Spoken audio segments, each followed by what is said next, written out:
శ్రీ గురుభ్యో నమః. శ్రీ మహాగణాధిపతయే నమః. మనందరము గ్రహచారం చూసుకుంటుంటాము, జాతకం చూసుకుంటుంటాము, గ్రహ ఫలితాలు తెలుసుకుంటుంటాము, దశా ఫలితాలు తెలుసుకుంటాము. జాతకంలో మనకు ఎలా ఉంది, బాగుందా బాగాలేదా అని చూసుకుంటాము. జ్యోతిష్యం అనేవారు కూడా వింటూ ఉంటాము. ఇవన్నీ కూడా సమానమైన పదాల్లాగా కనిపించినా సరే ప్రత్యేకంగా వేరు అర్థాలు ఉన్నటువంటి పదాలు. జ్యోతిషము, గ్రహచారము, జాతకము. జాతకము, గ్రహచారం అనేటువంటిది జ్యోతిష్యంలో ఒక భాగమైనా కూడా జాతక భాగం సపరేటు, గ్రహచారం సపరేటు, జ్యోతిష్యం మొత్తం కూడా ఈ రెండు కలిపితే ఒకటి. ఇవన్నీ కూడా మనందరికీ వివరంగా తెలియడానికి జ్యోతిష్యం అంటే ఏమిటి, గ్రహచారం అంటే ఏమిటి, జాతకం అంటే ఏమిటి, విడివిడిగా 3 వీడియోలు చేయబోతున్నాను. ముందుగా జ్యోతిషము. జ్యోతి అంటే వెలుగు, ప్రకాశము. మనకు ముఖ్యంగా వెలుగు వచ్చేటువంటిది సూర్యుడి దగ్గర నుంచి. సూర్యుడు కనుక లేకపోతే ఋతువులు లేవు, వర్షాలు లేవు, పంటలు లేవు, ఆరోగ్యము లేదు. ఆరోగ్యం భాస్కరాది చేత్ అంటుంది శాస్త్రము. అంటే ఆరోగ్యానికి కారకుడు సూర్యుడు. ఆరోగ్యం అంటే అన్నీ ఉంటేనే ఆరోగ్యం. ఆహారం లేకపోయినా, వెలుగు లేకపోయినా, చీకటి ఉన్నా, రోగాలున్నా ఇవన్నీ ఆరోగ్యం కిందికి రా. అయితే ఈ సూర్యుని చుట్టూ గ్రహాలన్నీ తిరుగుతున్నాయి.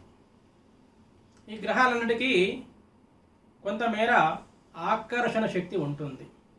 మన భూమికి ఏ విధంగానైతే ఆకర్షణ శక్తి ఉంటుందో ఆ విధంగా గ్రహాలకి ఆకర్షణ శక్తి ఉంటుంది. గ్రహం యొక్క పరిధిలోకి ఆకర్షణ శక్తి ప్రభావము వచ్చే పరిధిలోకి కనుక ఏదైనా వస్తువు వెళితే అది గ్రహిస్తుంది. అందుకే గ్రహము అన్నారు, గ్రహించేదాన్ని గ్రహము. అలాగే భూమి ఆకర్షణ శక్తి పరిధిలోకి ఏదైనా వస్తువు వస్తే అది భూమి మీద పడిపోతుంది. ఈ భూమికి ఉండే ఆకర్షణ శక్తి వల్లనే వస్తువులు, మనము, ఇళ్ళు ఇవన్నీ కూడా భూమి మీద నిలబడి ఉండగలుగుతున్నాము.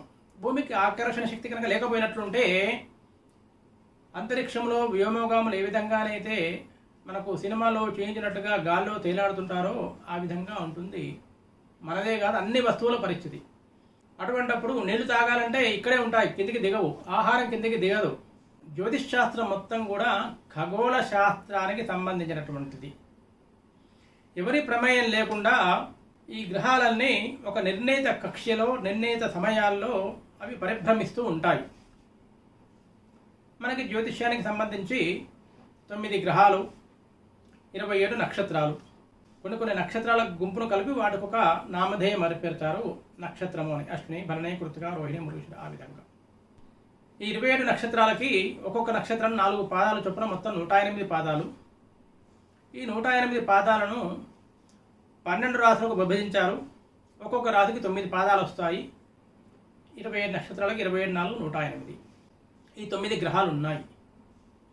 ఈ 9 గ్రహాలకి ఈ 12 రాశులకి ఆధిపత్యాన్ని ఇచ్చారు. సింహస్యాధిపతి సూర్య, కర్కటస్య చాకరః, మేష వృశ్చికయోర్భౌమ, కన్యా మిథునయోర్బుధః, ధనుర్మీనద్వయోర్మంత్రీ, తులా వృషభయోర్భృగుః, మకర కుంభరాశైశ్చ నాయక సూర్యనందనః అని సింహరాశికి సూర్యుడు, కర్కాటకానికి చంద్రుడు, మిథునానికి కన్యకు బుధుడు, వృషభానికి తులకు శుక్రుడు, మేషానికి వృశ్చికానికి అంగారకుడు అంటే కుజుడు, ధనుసుకు మీనానికి గురువు, మకరానికి కుంభానికి శని ఆధిపత్యం వహించారు. రాహుకేతువులకు రాశులకు ఆధిపత్యాలు లేవు. కాలామృతం ప్రకారంగా రాహుకేతువులు ఛాయాగ్రహాలని నిర్ణయింపబడ్డారు. ఇలా 27 నక్షత్రాలు, ఆ నక్షత్రాలు ఉండే పాదాలని 12 రాశులకు విభజించారు. ఈ 12 రాశులని 9 గ్రహాలకి ఆధిపత్యము ఇవ్వడం జరిగింది. 2 గ్రహాలకి ఒక్కొక్క రాశి, సూర్యుడికి చంద్రుడికి, మిగతా గ్రహాలకి 2 రాశుల చొప్పున ఆధిపత్యం ఇవ్వడం జరిగింది.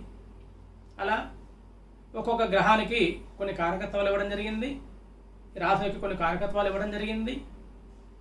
అలాగే ప్రతిరోజు ఈ కాలాన్ని పరిపాలించేటువంటివి 5 అంగాలు ఉంటాయి. తిథి, వారము, నక్షత్రము, యోగము, కరణము. తిథి మనకు తెలిసిందే. పాడ్యం నుంచి పౌర్ణమి, బహుళపక్షంలో పౌర్ణమి స్థానంలో అమావాస్య వస్తుంది. అలాగే 27 నక్షత్రాలు అశ్విని నుంచి రేవతి వరకు, 7 వారాలు ఆదివారం నుంచి శనివారం వరకు, అలాగే యోగాలు, కరణాలు. ప్రతిరోజును ఈ 5 పరిపాలిస్తుంటాయి. అందుకే 5 అంగాలు, పంచ అంటే 5 పంచాంగము అన్నారు. ఇవి కాకుండా మళ్ళీ 30 రోజులకు ఒక నెల, 15 రోజులకు ఒక పక్షము, 2 నెలలకి ఒక ఋతువు, 6 నెలలకి ఒక ఆయనము, ఉత్తరాయణము, దక్షిణాయనము, ఒక 365 రోజులకి ఒక సంవత్సరము, అటువంటి 60 సంవత్సరాలు ఒక ఆవృత్తము. ఇదంతా కూడా కాలగణన లెక్క. ఇదంతా జ్యోతిష్ శాస్త్రము. ఇక్కడ ఎవరి ప్రమేయం లేకుండా గ్రహాలన్నీ భూమితో పాటు సూర్యుని చుట్టూ తిరుగుతూ ఉంటాయి. నిర్ణీతమైనటువంటి కక్షలో, వేగాల్లో సూర్యుని చుట్టూ గ్రహాలన్నీ భూమితో సహా పరిభ్రమిస్తుంటాయి. భూమి తన చుట్టూ తాను తిరుగుతూ సూర్యుని చుట్టూ తిరుగుతూ ఉంది. మనందరం చిన్నప్పుడు చదువుకున్నాము. భూమి తన చుట్టూ తాను తిరగడం వల్ల రాత్రి పగలు ఏర్పడుతుంది. సూర్యుని చుట్టూ తిరగడం వల్ల ఋతువులు ఏర్పడుతున్నాయి. ఒక సంవత్సరం అయ్యే వరకు భూమి ఒకసారి సూర్యుని చుట్టూ వస్తుంది. ఇదంతా ఖగోళ శాస్త్రానికి సంబంధించినది. ఇది జ్యోతిష్ శాస్త్రము. అటు సైన్స్కి వెళ్తే ఖగోళ శాస్త్రము, ఇటు వస్తే జ్యోతిష్ శాస్త్రము. ఈ గ్రహాలన్నీ సంచరించేటప్పుడు ఆ సంచార కాలంలో అనేక మార్పులు జరుగుతూ ఉంటాయి. ఆ మార్పులు జరిగినప్పుడు గ్రహాలన్నీ ఒక్కొక్క స్థితిని బట్టి ఈ వక్రగతి, వక్ర సంచారం జరుగుతూ ఉంటుంది. అయితే వక్ర సంచారం అనేది చంద్రుడికి, సూర్యుడికి ఉండదు, రాహుకేతువులకు ఉండదు. అంగారకుడు, బుధుడు, గురువు, శుక్రుడు, శనైశ్వరుడు మాత్రమే వక్ర సంచారం ఉంటుంది. అంటే వక్రం ఎలా జరుగుతుందండి? గ్రహాలన్నీ పరిభ్రమిస్తున్నాయి, వెనకకి రాదు కదా. అలా కాదు. భూమి మీద చూసినప్పుడు ఈ భూమి తన చుట్టూ తాను తిరుగుతున్నప్పుడు, అలా తిరుగుతూ సూర్యుని చుట్టూ తిరుగుతున్నప్పుడు, భూమి మీద నుంచి వ్యక్తి చూసినప్పుడు ఆ గ్రహము వెనకకి నడుచున్నట్టుగా అనిపిస్తుంది. అదంతా కూడా పంచాంగ గణనలో వస్తుంది. దాన్ని వివరించడం అనేది అంత సులభం కాదు. ఆ పంచాంగణ ప్రకారంగా, పంచాంగాల్లో పండితులు పంచాంగకర్తలు రాసిన ప్రకారంగా గ్రహాలు వక్రగతి, రుజుగతి అవన్నీ ఉంటాయి. ఇటువంటి పరిభ్రమణంలోనే అమావాస్య, పౌర్ణమి రోజులలో మనకి సూర్యగ్రహణము, చంద్రగ్రహణం ఏర్పడుతుంది. అమావాస్య రోజు సూర్యగ్రహణము, పౌర్ణమి రోజు చంద్రగ్రహణము. అలాగే ఈ గ్రహాలన్నీ కూడా 12 రాశుల్లో సంచరిస్తుంటాయి, మేషం నుంచి మీనం వరకు. అలా సంచరించేటప్పుడు కొన్ని గ్రహాలు ఒక్కొక్కసారి 4 గ్రహాలు, 5 గ్రహాలు ఒక రాశిలో కలుస్తుంటాయి, 2 గ్రహాలు కలుస్తుంటాయి, 3 గ్రహాలు కలుస్తుంటాయి, 5 గ్రహాలు, 6 గ్రహాలు కలుస్తుంటాయి. అత్యధికంగా 8 గ్రహాలు కలుస్తాయి. 9 గ్రహాలు కలిసే ప్రసక్తి ఉండదు. ఎందుకంటే రాహు, కేతు ఇద్దరు కూడా పూర్తిగా 180 డిగ్రీల అపోజిట్లో ఉంటారు, అభిముఖంగా ఉంటారు. ఆయన కలిస్తే ఈయన, ఈయన కలిస్తే ఆయన కదులుతుంటారు. మిగతా 7 గ్రహాలు రాహుతో కానీ కేతుతో కానీ కలిసినప్పుడు అష్టగ్రహ కూటమి అంటారు. 7 గ్రహాలు కలిసే సప్తగ్రహ కూటమి, 6 గ్రహాలు షష్టగ్రహ కూటమి. మొన్న ఈ మధ్యన షష్టగ్రహ కూటమి వచ్చింది అని, షష్టగ్రహ కూటమి వల్ల ఆ రాశుల వారికి అది జరుగుతుంది, ఇది జరుగుతుంది, రకరకాలుగా వీడియోలో మీరు చూసుంటారు. ఎవరికి ఏమీ జరగదు. పంచగ్రహ కూటమి 5 గ్రహాలు కలిస్తే, 4 అయితే చతుర్గ్రహ కూటమి, 3 అయితే ద్విగ్రహ కూటమి, త్రిగ్రహ కూటమి, 2 అయితే ద్విగ్రహ. అయితే 2, 3కి పెద్దగా లేదు. చాతుర్గ్రహ కూటమి నుంచి ఫలితాలు ఉంటాయి. అయితే ఈ ఫలితాలన్నీ కూడా, ఇదంతా కూడా అవన్నీ తిరుగుతూ ఉంటాయి, తిరిగినప్పుడు జరుగుతూ ఉంటాయి. ఈ ఫలితాలు ఏవైతే ఉన్నాయో, జ్యోతిష్యానికి సంబంధించిన ఫలితాలు ఏవైతే ఉంటాయో, ఇవన్నీ కూడా వ్యక్తిగతంగా ప్రభావితం చూపించేటివి కావు. సమాజం మీద, పరిసరాల మీద, మొత్తము భూమండలం మీద, ప్రపంచం మీద ప్రభావితం చూపించేటివి తప్ప, ఒక చాతుర్గ్రహ కూటం వచ్చింది, ఒక పంచగ్రహ కూటం వచ్చింది, ఒక అష్టగ్రహ కూటం వచ్చింది అంటే అష్టగ్రహ కూటం వల్ల ఫలాని రాశి వారికి ఏదో జరుగుతుంది, ఫలాని రాశి ఏదో జరిగిపోతుంది, ఫలాని రాశి వారికి అదృష్ట యోగము, ఫలాని రాశి వారికి దురదృష్ట యోగము అనేది ఉండదు. అదంతా కూడా సామాజికంగా ఉండేటువంటి సమాజం మీద ప్రభావం చూపిస్తాయి. అంటే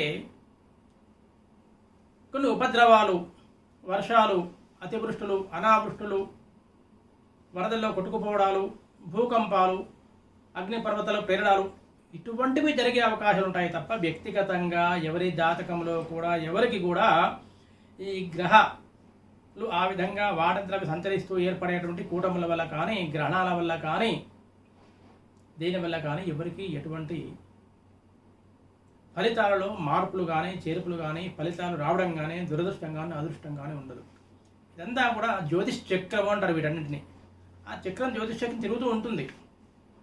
మనం కనుక ఆహారం తీసుకున్న తర్వాత ఏ విధంగానైతే మళ్ళీ ఉదయం ఆహారం తీసుకుంటే సాయంత్రం వరకు మన శరీరంలో ఉండేటువంటి అన్ని అవయవాలు దాన్ని జీర్ణం చేసి సాయంత్రం వరకు మళ్ళీ మనకి ఏ విధంగా ఆకలిస్తుందో ఆ విధంగా మన శరీరంలో ఉండేటువంటి ఈ జీర్ణక్రియ జీవశక్తి ఏ విధంగా పనిచేస్తుందో ఈ గ్రహాలన్నీ నక్షత్రాలన్నీ కూడా ఆ విధంగా ఆ జ్యోతిష్ చక్రంలో ఖగోళ శాస్త్రంలో ఉంటూ అవి వాటి పని చేసుకుంటూ పోతాయి. ఇదంతా కూడా జ్యోతిష్ శాస్త్రము అంటాము. ఈ గ్రహాల కలయిక వల్ల గ్రహాలు తిరగడం వల్ల చేయడం వల్ల ఎటువంటి వ్యక్తిగతంగా ఎటువంటి ఎవరి జాతకాలకు కూడా ఏ ప్రభావం కూడా చూపించదు. ఇదంతా కూడా జ్యోతిష్యము అని. ఇంకా చాలా చెప్పవచ్చు కానీ మనం వీడియోలు ఎక్కువగా చెప్పడానికి వీలేదు కాబట్టి అవగాహన కొరకు కొంతవరకు చెప్పడం జరిగింది. ఇక రెండవ వీడియోలో గ్రహచారం అంటే ఏంటి, మూడవ వీడియోలో జాతకం అంటే ఏంటి. ఎందుకంటే మనము జాతకము గ్రహచారము రెండూ కలిపి కన్ఫ్యూజ్ అవుతున్నాము. కాబట్టి గ్రహచారం అంటే ఏంటి, జాతకం అంటే ఏంటి అనే విషయాన్ని గ్రహచారం విషయము గ్రహచారం అంటే ఏంటి రెండో వీడియోలో, జాతకం అంటే ఏంటి మూడో వీడియోలో తెలుసుకునే ప్రయత్నం చేద్దాము. మీకు కనుక ఈ వీడియో నచ్చినట్లుంటే అందరికీ షేర్ చేయండి, లైక్ చేయండి, కింద కామెంట్ పెట్టండి, ఛానల్ని సబ్స్క్రైబ్ చేసుకోండి. ధన్యవాదాలు.